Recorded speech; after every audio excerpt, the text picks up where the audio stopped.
યાત્રાધામ અંબાજીમાં ધ્વજા આરોહણના નિયમોમાં ફેરફાર કરાયો છે। અંબાજી દર્શને આવતા શ્રદ્ધાળુઓ માટે મંદિર ટ્રસ્ટે મહત્વનો નિર્ણય લીધો છે। 1 જાન્યુઆરીથી મંદિરના મુખ્ય શિખર પર વધુમાં વધુ 5 મીટર સુધીની લંબાઈની ધ્વજા જ આરોહણ કરી શકાશે, તો 5 મીટરથી વધુ લાંબી ધ્વજા ચઢાવવા પર પ્રતિબંધ મૂકવામાં આવ્યો છે। धार्मिक परंपराना संरक्षण અને યાત્રિકોની સલામતીને ધ્યાનમાં રાખીને આ નિર્ણય લેવામાં આવ્યો છે। નવા વર્ષ એટલે કે 1 જાન્યુઆરીથી આ નિયમ અમલમાં આવશે। મુખ્ય શિખર માટે 5 મીટરથી વધુ લાંબી ધ્વજા લાવનાર ભક્તો તેને ચડાવી શકશે નહીં, તેથી શ્રદ્ધાળુઓને નિયમ મુજબની ધ્વજા લાવવા માટે વિનંતી કરાઈ છે। શિખર ઉપરથી એ ધ્વજાનો છેડો લહેરાતો છેક ચાચર ચોકમાં આવતા જતા તમામ યાત્રિકોના પગને અડે છે, જે ખરેખર ખૂબ જ અપમાનજનક છે। અને એના કારણે આજે યાત્રાધામ વિકાસ શ્રી આરાસુરી અંબાજી માતા દેવસ્થાન ટ્રસ્ટે એક નિર્ણય લીધો છે કે આવતીકાલથી ધજાની એક લંબાઈ નક્કી કરવામાં આવી છે કે જે ધજાની લંબાઈમાં 5 મીટરથી વધારે ધજા હોવી ના જોઈએ। કે ભાઈ હવે મંદિરનું જે શિખર છે ત્યાં 5 મીટરની ધજાઓ ચડાવવામાં આવશે। એના કારણે આ મેં કીધું એમ આ સુરક્ષા સલામતી અને ધ્વજને નુકસાન ન થાય તે એનો હેતુ છે। અને એના કારણે અને કોઈ લાંબી ધજા લઈને યાત્રિકો ધારો કે આવે છે તો એ ધજા આપણે માતાજીના ચરણોમાં સમર્પિત કરવામાં આવશે। તો યાત્રાધામ પાવાગઢમાં ભક્તોની ભીડ જોવા મળી છે। વર્ષના અંતિમ દિવસે ભક્તોએ મહાકાળી માના દર્શન કરીને ધન્યતા અનુભવી છે, તો બીજી તરફ શાળાના વિદ્યાર્થીએ 31st ઉજવણી માતાજીના દર્શન કરીને કરી છે। વિદ્યાર્થીઓએ મંદિર પરિસરમાં ગરબાની રમઝટ બોલાવી છે। આગામી વર્ષ સારું જાય તેવી ભક્તોએ માતાજીને પ્રાર્થના પણ કરી છે।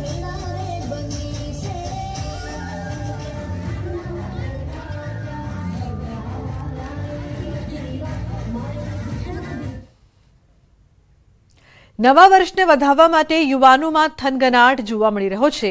વેકેશનમાં પ્રવાસન સ્થળો સહેલાણીઓથી છલકાયા છે, ત્યારે સાસણ ગીર પણ પ્રવાસીઓથી ખચોખચ ભરાઈ ગયું છે। આગામી 10 જાન્યુઆરી સુધી ગીર જંગલ સફારી અને દેવળિયા જીપ્સી સફારી હાઉસફુલ છે। હાલ મિની વેકેશન ચાલી રહ્યું છે, ત્યારે હજારોની સંખ્યામાં લોકોનો સાસણ ગીર ખાતે ધસારો જોવા મળી રહ્યો છે। ગીરના ડાલા મથ્થાને જોઈને પ્રવાસીઓ પણ ખુશખુશાલ થઈ ગયા હતા। સાસણ સફારી દરમિયાન ક્યાંક 1-2 તો ક્યાંક 5 થી વધુ સિંહના દર્શન પ્રવાસીઓને થઈ જતા પ્રવાસીઓ અભિભૂત થયા હતા। પ્રવાસીઓએ સિંહોને નિહાળવાનો નજીકથી લાહવો માણ્યો હતો, તેમજ દીપડા, હરણ સહિત અન્ય પશુ પક્ષીઓ પણ જોવા મળ્યા હતા। सुना था हम लोगों ने सासन गिर के बारे में। इस बार आए तो हमें देखकर लगा कि बहुत अच्छी जगह है और जिस तरीके से इन लोगों ने नेचुरल कंजर्वेशन किया है उसके लिए गुजरात के लोगों को, गिर के लोगों को बहुत बहुत अभिनंदन। हमने सुना था कि यहाँ पे नेचर इतना अच्छा कंजर्व किया है इन लोगों ने, इतना योगदान दिया है। नाताल का और न्यू ईयर का छुट्टी के अवसर पे मैं छुट्टी पे आया हूँ फैमिली के साथ। मैं यहाँ पे गिर ससाना में सुबह में अभी सफारी करके आया हूँ। वहाँ पे 3-4 ऐसे लाइन देखे, हिरन भी देखे और अच्छा लगा यहाँ पे आके। નાતાલના વેકેશનમાં એસઓયુ હોટ ફેવરિટ ડેસ્ટિનેશન બન્યું છે। ડિસેમ્બરની ગુલાબી ઠંડી વચ્ચે સ્ટેચ્યુ ઓફ યુનિટીમાં પ્રવાસીઓનો જમાવડો જોવા મળ્યો છે। હાલમાં નર્મદા જિલ્લો પ્રવાસીઓ માટે હોટ ફેવરિટ ડેસ્ટિનેશન બન્યો છે। વિશ્વની સૌથી ઊંચી સરદાર પટેલની 182 મીટરની પ્રતિમાને નિહાળવા માટે દેશ વિદેશના સહેલાણીઓનો ધસારો જોવા મળી રહ્યો છે। એમાં પણ નાતાલ બાદ પ્રવાસીઓની સંખ્યામાં મોટો ઉછાળો જોવા મળ્યો છે। हाल प्रतिदिन 50 થી 70 हजार સહેલાણીઓ એકતા નગરની મુલાકાત લઈ રહ્યા છે। जो भी टूरिस्ट आ रहे हैं उन्हें किसी तरह की कोई तकलीफ ना हो, उनका एक सुखद अनुभव रहे और परिवार के साथ पूरी तरह से एंजॉय करके लोग यहाँ से जाएं, ऐसा प्रयत्न एसओयू अथॉरिटी द्वारा किया जा रहा है। हम लोग ने स्मूथ मूवमेंट के लिए एक्स्ट्रा बसेस लगाई हैं। 55 बसेस एसओयू की हैं, उसके अलावा जीएसआरटीसी से भी अबाउट 40 बसेस पर डे हम लोग एक्स्ट्रा टूरिस्ट मूवमेंट के लिए बुला रहे हैं। આજે 31 ડિસેમ્બર એટલે 2025 ને વર્ષ જે છે ને બાય બાય અને 2026 ને વર્ષ જે નવું છે જેને આવકારવા માટે મોટી સંખ્યામાં પ્રવાસીઓ ઉમટી રહ્યા છે. ખાસ તમે જોઈ શકો છો તેમ કે જે પ્રવાસીઓ જે આજે 31 ડિસેમ્બરના રોજ મોટી સંખ્યામાં ઉમટતા અહીં હોટલો ટેન્ટ સિટી તમામ बुक થઈ ગई. આપણે પ્રવાસીઓ સાથે વાત કરીએ. आप कहाँ से आए और कैसा आप आज जो नए जो 2025 को भाई बार और 2026 को आप वेलकम करने आए, क्या लगे? यहाँ पे आके बहुत अच्छा एक्सपीरियंस है. हम महाराष्ट्र से है. हम तो 2025 को बाय बाय करने और 26 को वेलकम करने. Happy new year. बहुत अच्छा एक्सपीरियंस है यहाँ पे. बहुत अच्छा लगा आके. खास करके यहाँ पे होटलों और टेंट सिटी है जहाँ की जो सुविधा है वो आपको कैसी लगी? क्योंकि 2025 यानी कि आज दिन तक जो 5-7 साल हुए यहाँ पे 2.25 करोड़ जितने प्रवासी आ चुके हैं. आज आप आए हैं, क्या लग रहा है? बहुत अच्छा है. सब जगह होटल्स वगैरह रहने की सुविधा सब क्लीननेस है और बहुत अच्छा है. हम महाराष्ट्र से यहाँ पर आए हैं 31 मनाने के लिए. हाँ, आप क्या कहेंगे जो लोग नया साल जो 31 दिसंबर में कहीं और जाते हैं, कहीं राज्य में जाते हैं, देश विदेश में जाते हैं, आप यहाँ पे आए, क्या आप कैसा थनगनाट आपका? मुझे बहुत अच्छा लगा यहाँ पे आके और यहाँ पे आने जरूर आना चाहिए, आना ही चाहिए. मैं कह सकता हूँ कुछ. क्या बोलेगा? लोग दूसरे देश में जाते हैं कि वहाँ पे कुछ अच्छा होगा, पर हमारे देश में इतना सब कुछ है देखने के लिए. हम देख सकते हैं. हमारे देश में एक वंडर भी है 7 वंडर में का. खास करके देखा जाए तो 2025 का बाय बाय हो रहा है. आप कैसे 2026 को मनाएंगे? हम तो यही गुजरात में ही मनाने वाले हैं. अभी दूसरी जगह जाने पर, अदर कंट्री पर जाने की वजह से हम स्टेच्यू ऑफ यूनिटी पर ही मनाना पसंद करेंगे. તો કહી શકાય કે જે સ્ટેચ્યુ ઓફ યુનિટી પર જે મોટી સંખ્યામાં આજે 31 ડિસેમ્બરની ઉજવણી માટે પ્રવાસીઓ આવી રહ્યા છે, જે સવારથી અત્યાર સુધીમાં લગભગ 50 થી 60 હજાર જેટલા પ્રવાસીઓ નોંધાઈ ચૂક્યા છે. ત્યારે એસઓયુ સત્તામંડળ અને હોટલો તરફથી તમામે તમામ આજે નાઇટની જે પાર્ટી જે ડીજે જે છે એની સુવિધાઓ કરી દેવામાં આવી છે. રાત્રે 12 વાગ્યા બાદ 2026 ને વેલકમ કરવા માટે મોટી સંખ્યામાં પ્રવાસીઓ સ્ટેચ્યુ ઓફ યુનિટી પર ઉમટી રહ્યા છે. દીપક પટેલ, ન્યૂઝ 18 ગુજરાતી, નર્મદા. સમાચારનો પ્રવાહ યથાવત રહેશે. હાલ રોકાઈશું એક બ્રેક માટે. આપ જોતા રહો ન્યૂઝ 18 ગુજરાતી.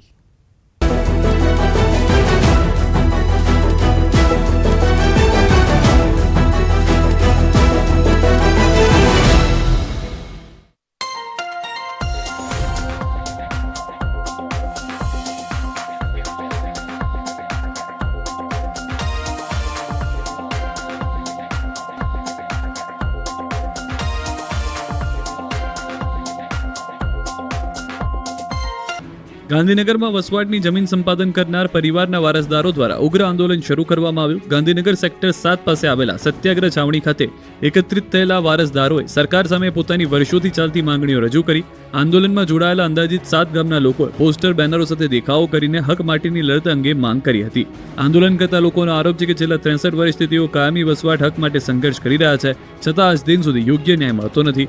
આંદોલનમાં ઇન્દ્રોડા, બાસણ, પાલજ, ફતેપુરા, આદિવાડા, બોરીઝ અને ધોળાકુવાના રહેવાસીઓ જોડાયા છે. આ તમામ વિસ્તારના વારસદારો એક સ્વરે માંગ કરી રહ્યા છે કે સરકાર તેમની વર્ષોથી અટવાયેલી ફાઇલોને તાત્કાલિક નિકાલ કરે અને કાયમી મકાન વસવાટના હક આપે. આંદોલનકારીઓનું કહેવું છે કે જો સરકાર તરફથી યોગ્ય નિર્ણય નહીં લેવાય તો તેઓ આંદોલનને વધુ ઉગ્ર બનાવશે.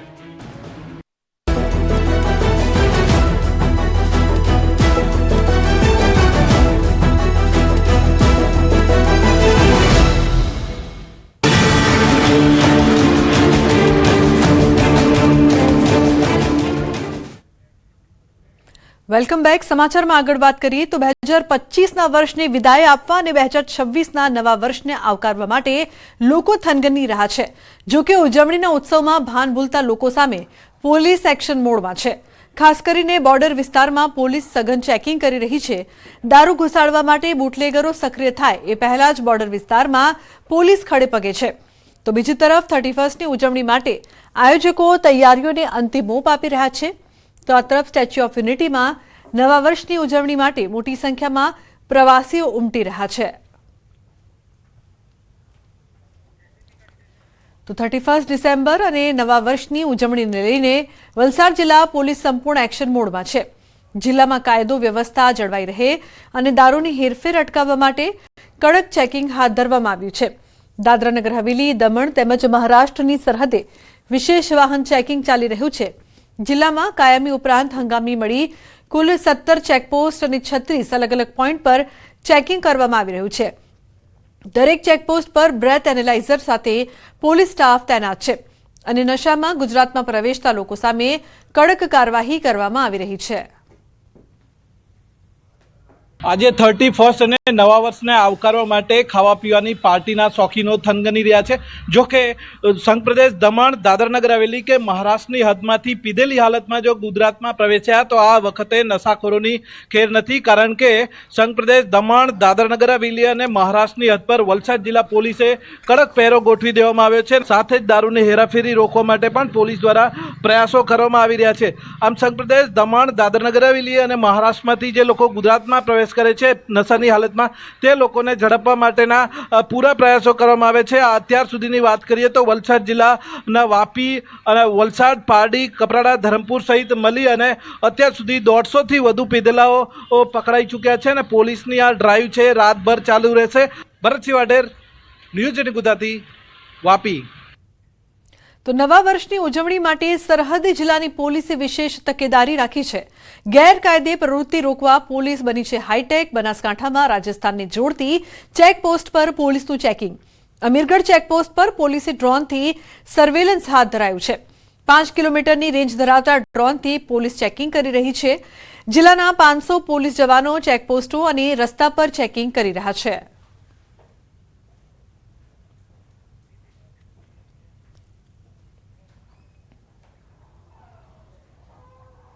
તો બીજી તરફ બનાસકાંઠા ઉપરાંત વાવ થરાદમાં પણ સરહદી વિસ્તારમાં પોલીસ કરી રહી છે હાઈટેક પદ્ધતિથી ચેકિંગ. સરહદી પંથકમાં દેશી વિદેશી દારૂ ઉપર પોલીસની તવાઈ. વાવ થરાદ પોલીસ ઓપરેશન સુદર્શન હેઠળ ડ્રોનથી બાજ નજર રાખી રહી છે.